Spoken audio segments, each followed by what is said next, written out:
Assalamualaikum warahmatullahi wabarakatuh. Waalaikumsalam warahmatullahi wabarakatuh. Rahayu, Rahayu Sagung Dumadi. Oke sedulur, kita kembali lagi di channel kita Temu Nalar, menuju kesadaran, Mencapai pencerahan. ngeten Mbah, ini saya nyampein pesanan Mbah.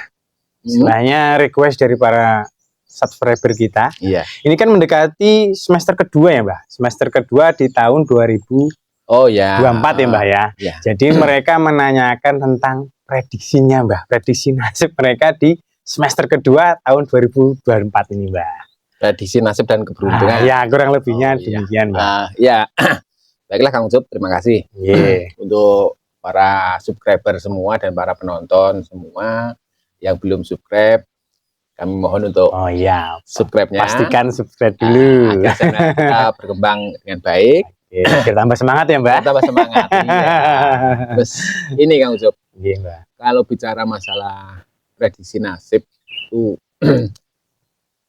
intinya kan cuma sekedar gambaran secara garis besar, dimana itu bisa dipakai untuk para pemirsa sebagai wawaler.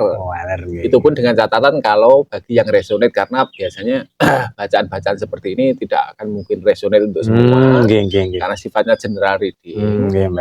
Dan kebetulan buat para pemirsa yang di rumah dan Kang Ucup juga, ini memasuki bulan keempat Kang Ucup, dimana bulan keempat itu ada fenomena apa namanya itu fenomena alam berupa gerhana matahari Kang Ucup. Oh, gerhana matahari Mbah. Nanti di tanggal 9 bulan 4 itu terjadi gerhana matahari total. Yang jelas astrologi juga mempengaruhi terhadap bagaimana kehidupan manusianya itu sendiri. Jadi salah satu yang dipakai oleh leluhur kita dulu adalah juga ilmu palintangan. Atau dalam istilah Jawa sekarang, istilah modern sekarang dinamakan astrologi. Oh, jadi fenomena alam itu berpengaruh. Jadi itu juga bisa dijadikan untuk patokan perjalanan manusianya itu ke depan, itu baik secara personal, secara keluarga, kelompok, maupun bahkan untuk hal-hal yang lebih besar secara global seperti halnya bernegara. Apalagi kalau sekarang di Indonesia lagi kondisinya lagi hit-hitnya tentang pemilihan presiden. Nah, itu apakah juga itu resonate dengan masalah adanya fenomena gerhana matahari total itu Kang Ucup? Mari kita kupas sedikit demi sedikit kan gitu. Yang jelas gerhana matahari itu yang akan terjadi nanti di tanggal 9 April Kang Ucup itu berpengaruh sekali di masalah karakter tentang pemutusan hubungan. Satu, pemutusan hubungan. Dua, penyesalan tentang masa lalu.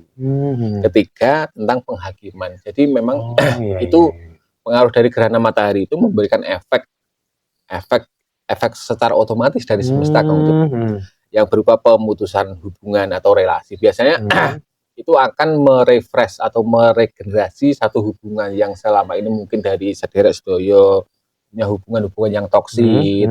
Itu biasanya di sini alam akan menyeleksi, untuk memberikan satu kepastian atau penghakiman atau keadilan. Jadi selama ini hubungan Anda toksik, bagi yang selalu berada di posisi tertekan, juga itu hubungan itu pada akhirnya akan berakhir sendiri.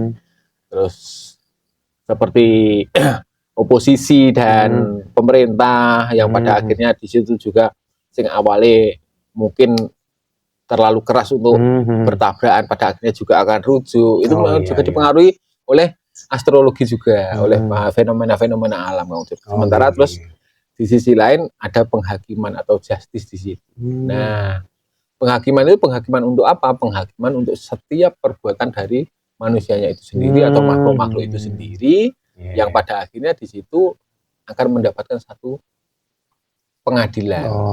Jadi ini bisa juga disebut dengan masa-masa pembayaran karma juga bisa. Nah, fenomena-fenomena itu berpengaruh di kehidupan manusia, di mana selama bulan April mungkin pas waktu terjadinya pasca terjadinya gerhana itu akan berpengaruh di tingkat stres, depresi, terus kalut, kesal.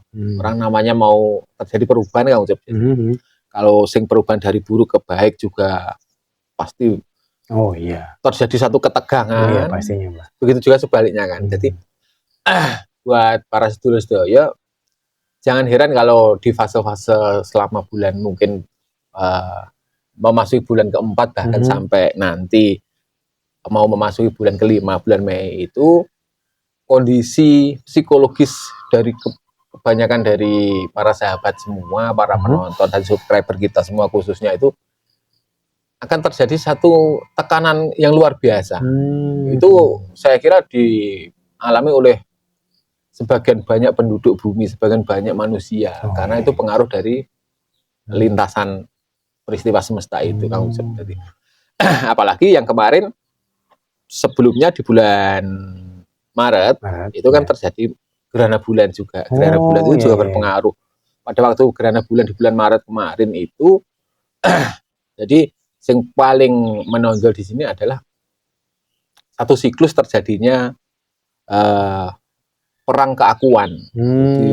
Di situ pada akhirnya salah satu harus mengalah untuk mengakui siapa sebetulnya yang lebih berhak atau lebih pantas untuk berada di depan atau menjadi pemimpin. Seperti itu. Makanya di bulan Maret kemarin pas kontestasi Pilpres itu kan pada akhirnya diakui atau tidak diakui, kenyataannya memang perolehan suara juga ketimpangannya sangat luar biasa.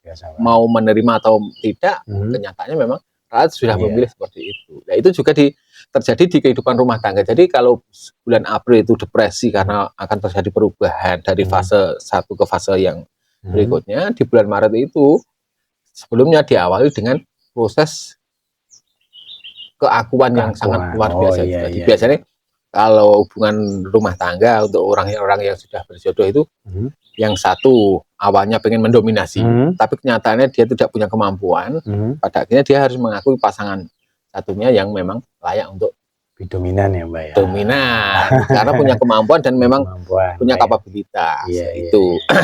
Terus nanti memasuki di bulan Mei, Kang Ucok, awal bulan Mei itu fasenya pasca gerhana matahari itu sudah berakhir, masuklah fase-fase di mana terjadinya sumber kenyamanan.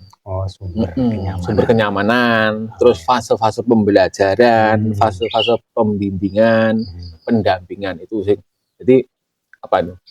Aura atau efek yang terjadi dari fenomena gerhana matahari itu seperti itu. Jadi nanti mulai bulan Mei mungkin akan banyak orang-orang yang merasa lega, plong, dan menemukan sebuah kebijaksanaan baru. Nah, ini tentunya yang Kang Ucup tanyakan bahwa bagaimana nasib dan keberuntungan para teman-teman semua kan di situ. Jadi itu. Jadi perlu saya ingatkan bahwa ini hanya sekedar prediksi yang sifatnya tidak mutlak, karena sesuatu yang mutlak hanya dimiliki oleh Sang Penguasa Alam, Allah Subhanahu wa Ta'ala. Monggo disikapi secara bijak, bagi yang resonate dipergunakan sebagai pakem dalam menghadapi kehidupan, bagi yang tidak resonate abaikan, berarti bacaan ini bukan untuk Anda. Kan sebagai sekedar hiburan ya, Mbak. Iya, betul. Oke, selanjutnya yang mau ditanyakan? Di kesempatan kali ini, Mbak, mohon diudarkan prediksi di semester kedua tahun ini untuk sederek kita yang punya weton Selasa Legi, Mbak. Selasa Legi, Selasa 3 Legi 5. Jadi gunggung 6 itu 8 ya, Mbak. Secara gambaran globalnya, secara garis besar, saya melihat Selasa Legi, orang-orang Selasa Legi ini banyak yang belum bisa move on, Kang Ucup. Belum bisa move on. Jadi ibaratnya dia masih berfokus pada luka lama. Jadi bekas luka itu memang tidak serta-merta bisa mengering, Kang Ucup. Tetapi selayaknya orang itu harus mulai bisa menanggalkan perih, menanggalkan rasa sakit pada waktu dia mengalami luka itu. Dan dia harus bersyukur bahwa hari ini adalah masuk pada fase-fase menunggu luka itu kering. Jadi sudah, kalau bisa dikatakan persentase kesembuhan itu kan sudah hampir 80%. Dan itu selayaknya dia harus sudah mulai bertindak selayaknya orang sehat. Gitu. Iya. Dia harus bisa menumbuhkan semangatnya kembali. Dia harus bisa mulai berkehidupan normal kembali. Walaupun pada kenyataannya kejatuhan, rasa sakit, atau kekecewaan yang dialami oleh si Slosolegi di fase-fase sebelumnya itu memang membawa rasa nyesek, sampai nyesek di dalam dada itu. Kekecewaan itu kan biasa kan. Tetapi dalam hal ini perlu disadari oleh si Slosolegi bahwa dia harus segera mungkin move on.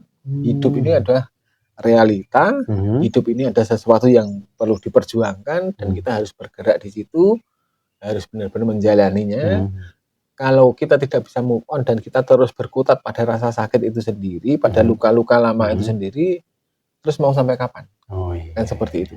Jadi Anda harus paham, Anda harus bijaksana dalam memahami kehidupan, bahwa apa yang diberikan oleh Tuhan berupa kekecewaan, berupa kehancuran, kegagalan itu juga dalam rangka mendidik pribadi-pribadi itu sendiri untuk menjadi bijaksana, untuk menjadi kuat, kan begitu Kang Ucup.